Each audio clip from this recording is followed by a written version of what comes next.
दोस्तों नमस्कार। ये आज मेरी दूसरी वीडियो है। कल मैंने आपको बेसिक ट्रिग्नोमेट्री पे एक वीडियो डाली थी। अब मैं उससे नेक्स्ट एक्सरसाइज 8.1 एनसीईआरटी शुरू कर रहा हूँ आप लोगों के लिए।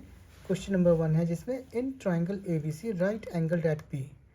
देखिए उन्होंने एक राइट एंगल ट्राइंगल बोली तो हमने एक राइट एंगल ट्राइंगल बना लिया जिस पे एंगल बी को हमने 90 डिग्री मार्क कर लिया है। A B equals to 24 centimetre, A B equals to 24 centimetre, B C 7 centimetre, तो B C equals to 7 centimetre. Determine sine A cos A sine C cos C. तो मैं इसका solution शुरू कर रहा हूँ दोस्तों। सबसे पहले right angle triangle A B C, सबसे पहले मैं इसमें पाइथागोरस थ्योरम यूज़ करूँगा। A C square equals to A B square plus B C square, hypotenuse square equals to base square plus perpendicular square. तो ए सी की value मुझे find out करनी है, तो A C square equals to 24 का square plus 7 का square. 24 का square 576 होता है और 7 का स्क्वायर 49। जो आप इसको ऐड करोगे 625। स्क्वायर हटाने के लिए मैं अंडर रूट ले रहा हूँ दोनों तरफ 625, तो ये आपका आंसर आ गया 25 सेंटीमीटर।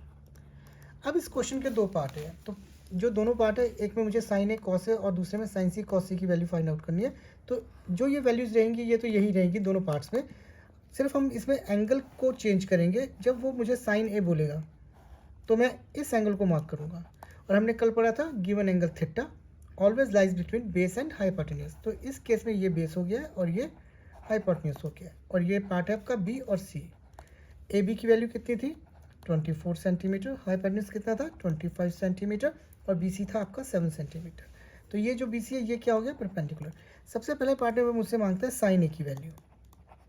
साइन ए होता है परपेंडिकुलर ओवर हाइपोटेन्यूज। हमने कल भी पढ़ा था P B P H H B.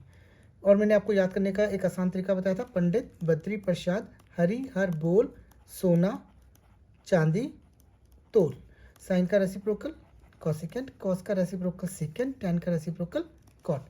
तो परपेंडिकुलर की वैल्यू हमारे पास कितनी है यहाँ पे 7, और हाइपोटेन्यूज की वैल्यू कितनी है 25। तो ये पहला आंसर हमारे पास आ गया है। उसके बाद वो मुझसे मांगता है कॉस ए। कॉस ए होता है बी अपॉन एच। बेस हमारे पास है 24 सेंटीमीटर और हाइपोटेन्यूज है 25 सेंटीमीटर। तो दोस्तों ये दूसरा आंसर भी मेरे पास आ गया। अब मैं इसका सेकंड पार्ट ले रहा हूँ। सेकंड पार्ट में वो बोलता है मुझे साइन सी और कॉस सी की वैल्यू निकालिए, पर राइट एंगल ट्राइंगल तो यही रहेगी सेम टू सेम। तो मैं आपको यही रेकमेंड करूँगा कि जब भी आप इस क्वेश्चन को करो तो राइट एंगल ट्राइंगल हमेशा आप अलग अलग डिफरेंट बनाएं दोनों क्वेश्चंस के लिए। अब एक ही जगह मैं एंगल सी को मार्क करूँगा। तो given angle theta always lies between base and hypotenuse. तो इस केस में देखिए बेस की वैल्यू चेंज हो गई है। पिछले केस में बेस 24 इधर आया था, इस बार बेस 7 सेंटीमीटर नीचे आया है। तो ये रिमेनिंग साइड परपेंडिकुलर हो गई है 24 सेंटीमीटर 25 सेंटीमीटर।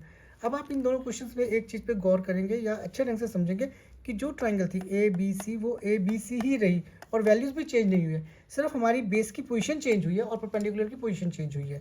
तो इस केस में जब मुझे वो साइन सी निकालने के लिए बोलते हैं तो पी अपॉन एच, इस केस में परपेंडिकुलर है 24 डिवाइड बाय हाइपोटेन्यूज 25, और कॉस सी बेस ओवर हाइपोटेन्यूज। बेस हमारे पास है 7 डिवाइड बाय 25 आंसर। तो दोस्तों ये था आपकी ट्रिग्नोमेट्री 8.1 का पहला क्वेश्चन।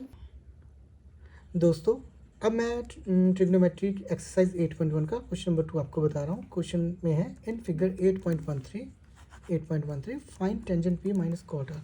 एक बार आपको बोल रहा है टेंजेंट पी की वैल्यू निकालिए और एक बार कॉट आर की वैल्यू निकालिए, और फिगर में आपको पी क्यू की वैल्यू दे रहा है 12 सेंटीमीटर और पी आर की वैल्यू दे रहा है 13 सेंटीमीटर। तो मैं इसका सॉल्यूशन शुरू करता हूँ। सबसे पहले वो टेंजेंट पी की बात कर रहा है और आर की बात करें, तो मुझे अलग अलग बार दोनों बार अलग एंगल लेना पड़ेगा। उससे पहले मुझे क्यू आर की वैल्यू निकालनी पड़ेगी। तो मैं पाइथागोरस यूज़ कर रहा हूँ। H square equals to B square plus P square. H का मतलब पी आर का square equals to P Q का स्क्वेयर प्लस क्यू आर का स्क्वेयर। मैं वैल्यूज़ ले रहा हूँ 13 square equals to 12 square plus Q R square. 13 square 169 minus 144, 12 का स्क्वेयर 144, प्लस वाली टर्म से इस तरफ जाएगी तो नेगेटिव हो जाएगी क्यू आर स्क्वेयर। जब आप इसको सब्ट्रैक्ट करोगे 169 माइनस 144 25, और स्क्वायर हटाने के लिए अंडर रूट, तो 5 सेंटीमीटर क्यूब। अब हमारे पास 5 सेंटीमीटर वैल्यू आ गई है। अब टेंजेंट पी निकालने के लिए मैं इसी ट्राइंगल को दोबारा यूज़ करूँगा। जब वो मुझे टेंजेंट पी बोला तो मैं एंगल पी को मार्क करूँगा, और जब वो मुझे कॉट आर बोल रहा है तो मैं इस केस में एंगल आर को मार्क करूँगा। जब एंगल गिवन थीटा मुझे मेरे पास अब पी है, तो given angle theta always lies between base and hypotenuse, remaining side perpendicular. इस केस में बेस मेरे पास क्यू आर है, हाइपोटेन्यूज हमारे पास फिक्स्ड है 90 के ऑपोजिट साइड, और इस केस में परपेंडिकुलर हमारे पास पी क्यू है। वैल्यू सेम रहेगी 12 centimetre, 12 centimetre, 5 centimetre, 5 centimetre, 13 centimetre, 13 centimetre. Tangent P निकालने के लिए मैं इस ट्राइंगल का यूज़ करूँगा, क्योंकि given angle theta is P. Perpendicular आपको बिल्कुल बेसिक कॉन्सेप्ट दिया है मैंने। टेंजेंट की value P upon B, perpendicular और बेस। परपेंडिकुलर है 5, बेस है 12। और सिमिलरली जब मैं कॉट आर की वैल्यू निकालूंगा तो बेस ओवर परपेंडिकुलर, बेस है 5 और परपेंडिकुलर है 12। अब क्वेश्चन हमारे पास है find the value of tan p minus cot R. Tangent p 5/12 minus 5/12, ये दोनों आपस में कैंसिल हो जाएंगे और आंसर आएगा 0। ये वीडियो आपको कैसी लगी बताइएगा दोस्तों। अब क्वेश्चन नंबर 3 एक्सरसाइज 8.1 से मैं आपको करवा रहा हूँ। क्वेश्चन है if sin a equals to 3/4 calculate cos a tan a। जब भी आपको ट्रिग्नोमेट्री से रिलेटेड क्वेश्चन आएगा तो आप कोशिश करेंगे कि आप राइट एंगल ट्राइंगल जरूर बनाएंगे। Given angle a, given angle a, given angle theta या a decided the base, base and hypotenuse, remaining side perpendicular. तो sin a के लिए हमारे पास होता है P अपॉन H, जिसका मुझे पता लगा, जो मैंने आपको पहले भी फॉर्मूला दिया है, पंडित बद्री प्रसाद हरिहर बोल सोना चांदी तोल। ये याद करने के लिए आपके लिए बहुत आसान तरीका रहेगा। साइन का रेसिप्रोकल कॉसिकेंट, कॉस का रेसिप्रोकल सेकेंट और टैन का रेसिप्रोकल कॉट। तो इसकी वैल्यू आई है 3/4। पर जब भी मैं परपेंडिकुलर 3 लिखूंगा तो मैं 3 की जगह 3k लिखूंगा और हाइपोटेन्यूज के लिए 4 की जगह 4k लिखूंगा। अब ये मैंने k क्यों लिया है? हो सकता है कि उन्होंने इसकी वैल्यू 15/20 दी हो, या हो सकता है 18/24 दी हो। अगर मैं इसको 5 से डिवाइड करता हूँ तब भी 3 आता है, 5 से करता हूँ 4 आता है, 6 से डिवाइड करता हूँ 3 आता है, और 6 से डिवाइड करता हूँ 4 आता है। इन दोनों केसेस में आपकी वैल्यू 3/4 सेम आ रही है, तो हम यहाँ ये मेंशन नहीं कर सकते कि इसकी वैल्यू क्या है एग्जैक्ट। तो उस चीज़ से बचने के लिए कि क्या एग्जैक्ट वैल्यू, इसलिए मैंने इसको 3k और 4k लिखा है।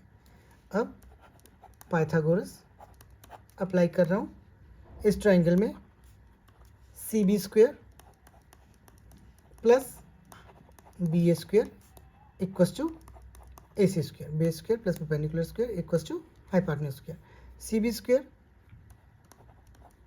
3k square, BA square AC square 4k square. मैंने वैल्यूज पुट कर दी, तो BA square equals to 16k square minus 9k square. जब मैं इसको सब्ट्रैक्ट करूँगा तो 7k स्क्वायर BA, और स्क्वायर हटाने के लिए बेटे मैं अंडरूट लूँगा 7k स्क्वायर रूट 7k।